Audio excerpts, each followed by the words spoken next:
ផ្លូវមកនេះសក់តែមួយចុងក្រោយទេអាយវល់មកណាអេលោកយាយតើលោកយាយអីទេខ្ញុំមានស្គាល់ចាំបន្តិចអ្នកលក់ទឹកលុយមួយសង្គ្រាមតើតើមានល្បិចឱកាសរកកម្របែបហ្នឹងខ្ញុំមិនអោយអ្នកដទៃជាដាច់ខាតអ្នកនាង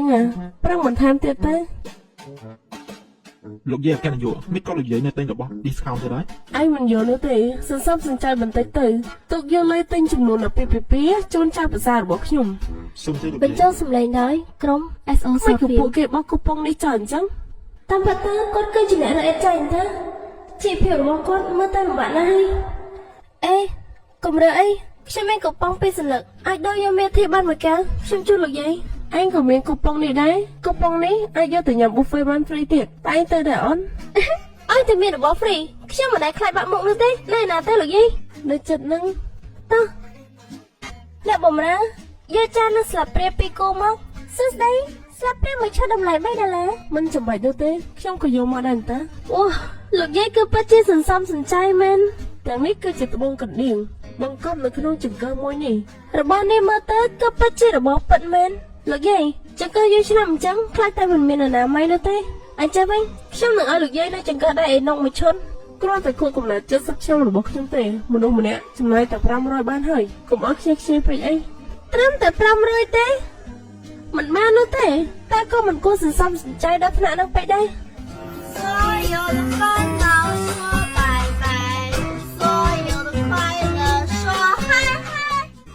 លោកយាយនេះធាខួបកំណត់អាយ៉ានាងចំអកនាងកំពុងបែបនឹងអីលោកយាយកុំបារម្ភអីក្នុងខេងនេះគឺខ្ញុំជាអ្នកទិញនោះទេសូមអញ្ជើញលោកយាយភ្លុងទៀនតាមសប្បាយចុះ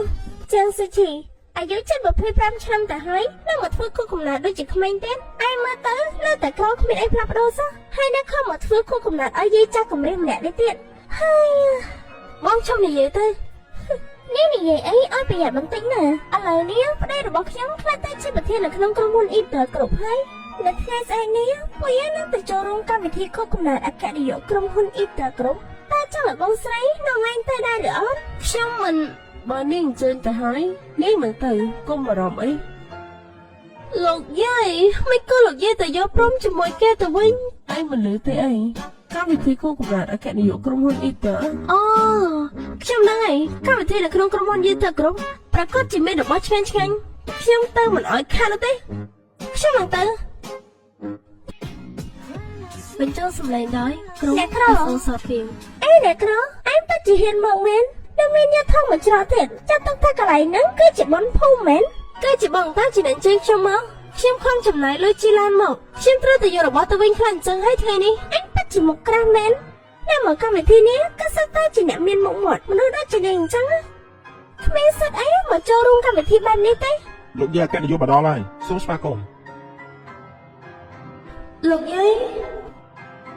ខ្ញុំគិតថាអ្នកដែលគ្មានសិទ្ធិមកកម្មវិធីនេះគឺជានាងនោះទេចាសេជីគឺជាមនុស្សដែលសន្សំសំចៃចិត្តល្អប៉ុន្តែនាងវិញនៅក្មេងទេថែមទាំងជាមនុស្សដែលចូលចិត្តមើលងាយគេទៀតលោកយាយកានីយខ្ញុំខំហើយប្តីនាងគឺជាប្រធាននៅក្នុងក្រុមហ៊ុនអ៊ីតឈឿនធ្វើជូយកសម្បត្តិលាលែងឲ្យប្តីនាងទៅលោកយាយកានីយខ្ញុំខំហើយលោកយាយកានីយមហូបនៅទីនេះឯងចង់ចិត្តដែរឬអត់អញ្ចឹងលោកយាយជូនកន្លែងនេះឲ្យឯងណាបើឯងចង់ញ៉ាំអីប្រាប់ទៅចុងភ័យទៅកុំតន់ដួលអីចៅប្រុសយាយនៅលានោះទេចង់ណែនាំគេអីShitty គឺពួកឯងស្គាល់គ្នា